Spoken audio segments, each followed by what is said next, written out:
नमस्कार दोस्तों, स्वागत है आप सभी का हमारे यूट्यूब चैनल पर फार्मेसी किंगडम पर। आज हम लोग पढ़ेंगे एनालिसिस का यूनिट फर्स्ट, फार्मास्यूटिकल एनालिसिस। इसमें आज हम लोग कवर करेंगे डिफिनीशन एंड स्कोप और फिर डिफरेंट टेक्निक ऑफ एनालिसिस। तो चलिए शुरू करते हैं। सबसे पहले देखते हैं definition. Pharmaceutical analysis is a branch of chemistry which involve the application of analytical procedure to ensure the purity, quality and safety of pharmaceutical product। यानी कि एनालिसिस में हम यही चेक करते हैं कि जो हमारा प्रोडक्ट बन रहा है उसकी प्योरिटी कैसी है, क्वालिटी कैसी है और सेफ्टी कैसा है। बेसिकली हम एनालिसिस में यही करते हैं कि मान लीजिए एनालिसिस का मतलब यही होता है कि किसी बड़े कॉम्प्लेक्स चीज़ को उसको छोटे छोटे भागों में डिवाइड करके उसकी एनालिसिस करना, ठीक है, उसकी जड़ तक जाना। तो उसमें यही चीज़ें इंश्योर करते हैं। प्योरिटी पता करेंगे, क्वालिटी उसकी पता करेंगे, सेफ्टी पता करेंगे जो हम फार्मास्यूटिकल प्रोडक्ट बना रहे हैं, ठीक है। In the science of determining in this science purity, quality and safety of pharmaceutical product it involve, इसमें इन्वॉल्व होता है क्वालिटेटिव हो सकता है या क्वांटिटेटिव एनालिसिस होता है। इसमें हम दो टाइप के एनालिसिस होते हैं। हम जो अपना प्योरिटी या क्वालिटी इसी दोनों से चेक कर सकते हैं, या तो क्वालिटेटिव हम कर सकते हैं या फिर हम क्वांटिटेटिव एनालिसिस कर सकते हैं, ठीक है। ये दोनों एनालिसिस इसलिए किया जाता है कि आइडेंटिफिकेशन कर सकें, डिटर्मिनेशन कर सकते हैं, या क्वांटिटी या फिर प्योरिफिकेशन कर सकते हैं। In simple term analysis is a process of breaking, जैसा कि मैंने बताया कि complex whole into smaller manageable, यानी कि जो हम मैनेज कर सकें छोटे छोटे पार्ट में उसको डिवाइड करके फिर उसकी हम स्टडी करें, यानी कि एनालिसिस करें, ठीक है।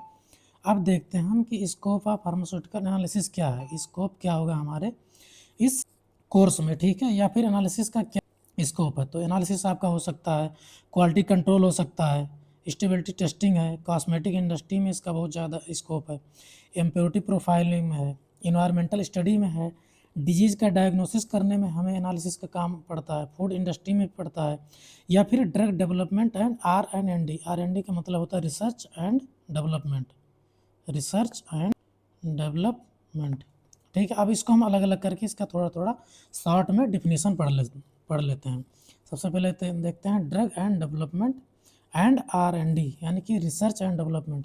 जब कभी भी हम कोई ड्रग या नया मॉलिक्यूल हम उसका खोज करते हैं, यानी कि डिस्कवर करते हैं, तो हमें ये सब रिसर्च कंडक्ट करनी होती है, एनालिसिस करनी होती है कि जो मान लीजिए जो हम कोई नया दवा बना रहे हैं तो वो सेफ़ है कि नहीं है, इफ़ेक्टिव है कि नहीं है ना। हमारा सबसे ज़्यादा ज़रूरी यही होता है कि जो मान लीजिए दवा हम बनाए हैं, अगर वो इफ़ेक्टिव नहीं है तो फिर किसी काम का नहीं है, या फिर मान लीजिए इफ़ेक्टिव है, सेफ़ नहीं है, फिर भी किसी काम का नहीं है। क्या मतलब है कि हम बुखार की दवा दिए, बुखार तो ठीक हो गया लेकिन जुकाम हो गया, क्या मतलब हुआ इसका, है। इसीलिए हमें एनालिसिस करना पड़ता है ये सभी चीज़ों को जानने के लिए। जैसे कि इसमें आ गया discovery of the lab there final, यानी कि वहाँ के फाइनल प्रोडक्ट तक पहुँचने तक का हमें एनालिसिस करना होता है। जैसे कि टेबलेट हो गया, लिक्विड हो गया, लिक्विड में जाते हैं, सिरप आ जाते हैं, सेमी सॉलिड आ जाते हैं ड्रग, ठीक है, सेमी सॉलिड डोजेज फॉर्म।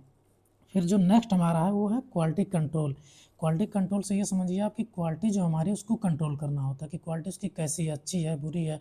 अगर बुरी है तो उसको और अच्छी बनाने के लिए हम इसको क्वालिटी कंट्रोल कहते हैं, उसे हम क्वालिटी कंट्रोल में लाते हैं। क्वालिटी कंट्रोल हमारा क्रिटिकल पार्ट होता है, इसे हमें बहुत ध्यान से करना या पढ़ना होता है। इसमें इंश्योर क्या करते हैं, इसमें कि जो हमारा मेडिसिन है वो करेक्टली बन रहा है कि नहीं बन रहा है, प्रोड्यूस हो रहा है करेक्टली, सेफ है कि नहीं है, इफेक्टिव है कि नहीं है, ठीक है। Quality control is the process of testing drug at every stage. जैसा कि हम जानते हैं अगर कोई नया दवा हम बना रहे हैं तो एकाएक नहीं बना सकते, उसको कई सारे स्टेजेस पर उसका प्रोडक्शन करना होगा। तो हमें शुरुआती से लेकर फाइनल प्रोडक्ट तक हमें देखना होगा कि ड्रग सेफ़ है, प्योर है, या फिर जो हमारा स्टैंडर्ड है उससे रिक्वायर, यानी कि जो स्टैंडर्ड हमारा होगा, जैसे कि IP होता है स्टैंडर्ड, उससे हमारा मेल जुल खा रहा है कि नहीं हो रहा, मिल जुल रहा है कि नहीं मिल जा रहा है। ऐसा है नहीं कि हम अलग से अपने आप कोई नया स्टैंडर्ड बना के कुछ कर सकते हैं, तो हमें कंपेयर करना ही पड़ेगा, हमें उसके लॉ के अकॉर्डिंग, उसके नियम कानून के तहत चलना ही पड़ेगा। फिर नेक्स्ट है जो हमारा स्टेबिलिटी टेस्टिंग। स्टेबिलिटी टेस्टिंग में आपने दवा में देखा होगा एक्सपायरी डेट। जैसे मान लीजिए हम किसी दवा का एक्सपायरी डेट 1 साल के लिए कर दिए, ठीक है, 1 साल के लिए उसमें लिख कर हम दे दिए, लेकिन वो दवा जो हमारा 6 महीने में ही ख़राब हो जा रहा है, ठीक है। और मान लीजिए 6 महीने के बाद अगर कोई पेशेंट उसको कंज्यूम कर रहा है तो उसके लिए नुकसानदायक हो सकता है। तो स्टेबिलिटी टेस्टिंग में हम यही चेक करते हैं कि जो मान लीजिए हम सेल्फ लाइफ दे रहे हैं उस ड्रग का, वो सेल्फ लाइफ उस उतनी देर तक वो अपना इफ़ेक्टिव जो है वो रह रहा है कि नहीं रह रहा है, स्टेज सेफ रह रहा है कि नहीं रह रहा है, ये हम उसमें देखते हैं स्टेबिलिटी टेस्टिंग में, है ना। फिर उसमें है कि जैसे कि यहाँ पर लिखा है stability testing uses analysis to prove, यानी कि प्रूव करते हैं कि जो मेडिसिन है रिमेन सेफ है, प्योर है, इफेक्टिव है, यानी कि जब तक कि उसका एक्सपायरी डेट है तब तक वो प्योर रहा है कि नहीं रहा, हो सकता है ख़राब हो गया, तो उसी में हम इसको चेक करते हैं स्टेबिलिटी टेस्टिंग में।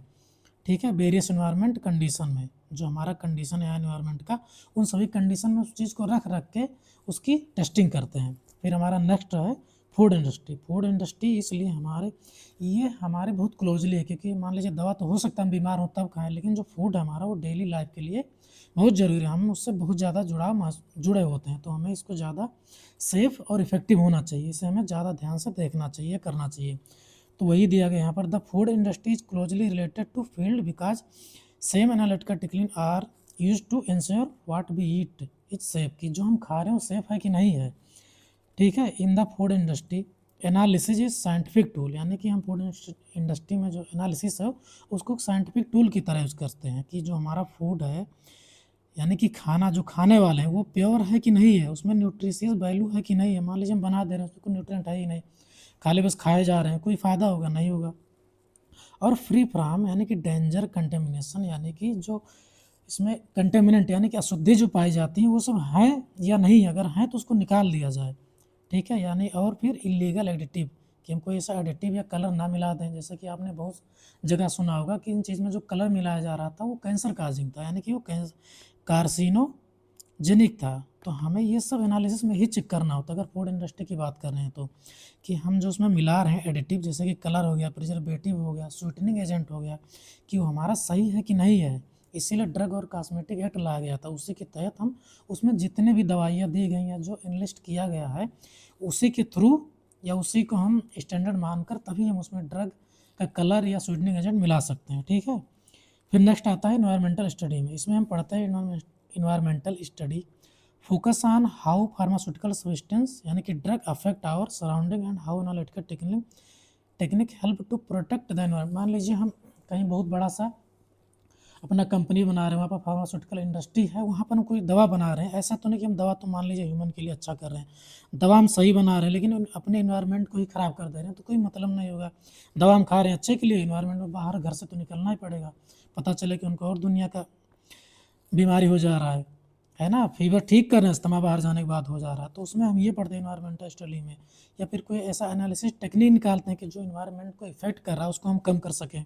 जैसे कि इन्वायरमेंटल में आ जाता है, एनालिसिस में करते हैं कि एक बनाते हैं पॉल्यूशन डिटेक्टर, कि हम पॉल्यूशन को डिटेक्ट कर पाएँ, कितना हमारे इन्वायरमेंट में पॉल्यूशन है उसको हम डिटेक्ट करने के बाद फिर उसको कम कर सकें। अगर मान लीजिए हम डिटेक्ट ही नहीं कर पा रहे हैं तो उसको कम भी नहीं कर पाएंगे। जैसे कि दिया pharmaceutical chemicals do not harm their air water soil और वाइल्ड लाइफ। ठीक है, कि हम मान लीजिए कोई केमिकल बना रहे हैं, उससे बेस्ट मटेरियल निकल रहा है, तो कहीं जाकर वो पानी में एयर में जाकर वो कोई हार्म पहुंचा रहा है, नुकसान पहुंचा रहा है, तो वो सब हम देखते हैं इसमें इन्वायरमेंटल स्टडी में। फिर आता हमारा नेक्स्ट कॉस्मेटिक इंडस्ट्री। कॉस्मेटिक जो कि डेली लाइफ में यूज होता है। ठीक है, the cosmetic industry use similar testing, यानी कि सिमिलर टेस्टिंग ही यूज किया जाता है method to ensure that beauty and personal care product are safe for skin. है ना, मान लीजिए कोई हम गोरा होने के लिए लगा रहे हैं स्किन पर, मान लीजिए गोरा ना करके कुछ और कर दे रहा है, तो उसे हमें ज़्यादा ज़रूरी होगा कि उसको इंश्योर कर सके कि जो हमारा ब्यूटी प्रोडक्ट है वो ऐसा तो नहीं कि स्किन को थोड़ी देर के लिए चमका दे रहा है फिर बाद में उसको जाके फिर ब्लैक कर दे रहा है, एकदम बेकार कर दे रहा है ना। जो कि हम अपना प्रोडक्ट स्किन पर या हेयर पर यूज़ कर रहे हैं या फिर कोई बॉडी पर अप्लीकेशन कर दे रहे हैं, जैसे कि बॉडी लोशन होता है। ठीक है, in the cosmetic industry analysis is the scientific quality check, यानी कि ये भी एक साइंटिफिक क्वालिटी चेक होता है जिससे हम ब्यूटी प्रोडक्ट को सेफ और इफेक्टिव बनाते हैं और फ्री फ्रॉम हार्मफुल केमिकल से बचाते हैं।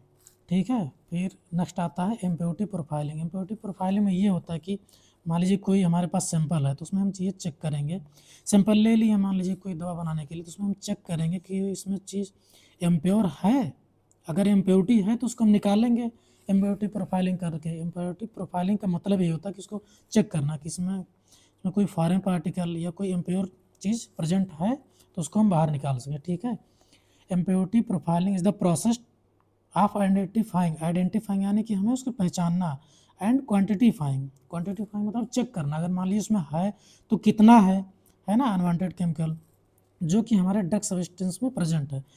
फिर उसको हम कैसे निकालते हैं, जैसे कि यहाँ पर दिया गया impurity profiling is the scientific detective work, है ना। एनालिसिस में कैसा काम करता है, डिटेक्टिव वर्क का, कि डिटेक्ट करता है किसी भी सैंपल में हमारा कितना जो इम्प्योर सब्सटेंस वो प्रेजेंट है, अगर है तो उसको निकाल देंगे, ठीक है। यूज टू आइडेंटिफाई करते हैं, उसको हम कंट्रोल करते हैं, यानी कि बचाव करते हैं कि यानी कोई अनवांटेड सब्सटेंस या हार्मफुल केमिकल प्रेजेंट तो नहीं हमारे मेडिसिन में, अगर है तो उसको हम इंश्योर करेंगे कि वो 100% सेफ रहे, ठीक है।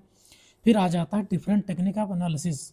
हम तो यहाँ पर जान ले कैसे कैसे करेंगे, अब तो यहाँ हमें जानना होगा ना कि कैसे हम करें इसको एनालिसिस। तो यहाँ पर दो टाइप का होता है। सबसे पहला होगा क्वालिटेटिव एनालिसिस। क्वालिटेटिव से पता चल रहा है कि क्वालिटी को हम चेक करेंगे, ठीक है। और दूसरा है क्वांटिटेटिव, इससे हमें शब्द सही पता चल रहा है। क्वांटिटेटिव से ऐसा लग रहा है कि क्वांटिटी से लिया गया, ठीक है। तो यहाँ पर हम क्वांटिटी चेक करेंगे कि कितना क्वांटिटी में इम्प्योर है या प्योर है, इसमें हम ये चेक करेंगे। अब सबसे पहले हम बात करते हैं क्वालिटेटिव एनालिसिस की। This is perform to identify the presence और एब्सेंस ऑफ पार्टिकुलर सब्सटेंस और functional group in the sample, है ना। इसमें हम यही चेक करेंगे कि इसका प्रेजेंस और एब्सेंस किसी पर्टिकुलर सब्सटेंस का, या उसमें फंक्शनल ग्रुप कौन कौन से हैं, मान लीजिए फंक्शनल ग्रुप है या नहीं है सैंपल में, ठीक है। अगर हम अपने आप से क्वेश्चन पूछते हैं कि what is present in the sample, ठीक है, तो वो आ जाता है क्वालिटेटिव एनालिसिस का। जैसे कि इसमें कौन कौन सा मेथड हम यूज कर सकते हैं। मेथड में कलर टेस्ट कर लेंगे, प्रेसिपिटेशन टेस्ट कर लेंगे और लिमिट टेस्ट कर लेंगे। लिमिट टेस्ट में जैसा कि आप लोग जानते होंगे बहुत सारे लिमिट टेस्ट आए हैं हमारे सिलेबस में, जैसे कि limit test of chloride example के लिए आप लोगों को ज़्यादातर पढ़ाया जाएगा। लिमिट टेस्ट ऑफ आर्सेनिक, ये सब होते हैं हमारे इम्प्योरिटी टेस्ट करने के लिए, ठीक है।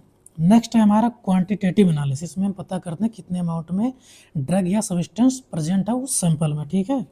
अगर हम क्वेश्चन करें अपने आप से कि हाउ मच इज प्रेजेंट, तो हमारा क्वांटिटेटिव एनालिसिस का डेफिनेशन आता है, ठीक है। मेथड ऑफ क्वांटिटेटिव एनालिसिस, कौन से मेथड हैं जो क्वांटिटेटिव एनालिसिस को बताते हैं या पता करने में हेल्प करते हैं। सबसे पहले आ जाता है केमिकल मेथड, जिसमें कि टाइट्रेशन आ जाता है या वॉल्यूमेट्रिक टाइट्रेशन आ जाता है। जैसे कि इसमें है एग्जांपल के लिए एसिड बेस टाइट्रेशन करके हम पढ़ सकते हैं, नॉन एक्वस टाइट्रेशन है, रेडॉक्स टाइट्रेशन है, प्रेसिपिटेशन टाइट्रेशन है, कॉम्प्लेक्सोमेट्रिक टाइट्रेशन है, ग्रेविमेट्रिक टाइट्रेशन है। ये सभी टाइट्रेशन हमारे सिलेबस में दिया गया है, ये आपको अलग अलग से पूरा डिटेल में पढ़ाया जाएगा, ठीक है।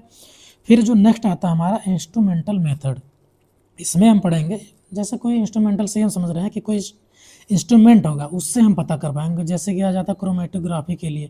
क्रोमेटोग्राफी के लिए हम HPLC यूज कर सकते हैं, जिसका फुल नाम होता है हाई परफॉर्मेंस लिक्विड क्रोमेटोग्राफी, या फिर GC हो गया गैस क्रोमेटोग्राफी, TLC हो गया थिन लेयर क्रोमेटोग्राफी। ये सब आप लोग नेक्स्ट या आगे सिलेबस में पढ़ेंगे। नेक्स्ट हमारा स्पेक्ट्रोस्कोपी, जिसमें आ जाता है UV विजुअल, फिर IR है, NMR है। ये सब हम लोग नेक्स्ट क्लास में या आगे सिलेबस में पढ़ेंगे। नेक्स्ट हमारा इलेक्ट्रो एनालिटिकल मेथड, नेक्स्ट हमारा माइक्रोबायोलॉजिकल मेथड, है ना। इससे यूज करके हम ऐसे से पता करते हैं एंटीबायोटिक्स और विटामिन के लिए।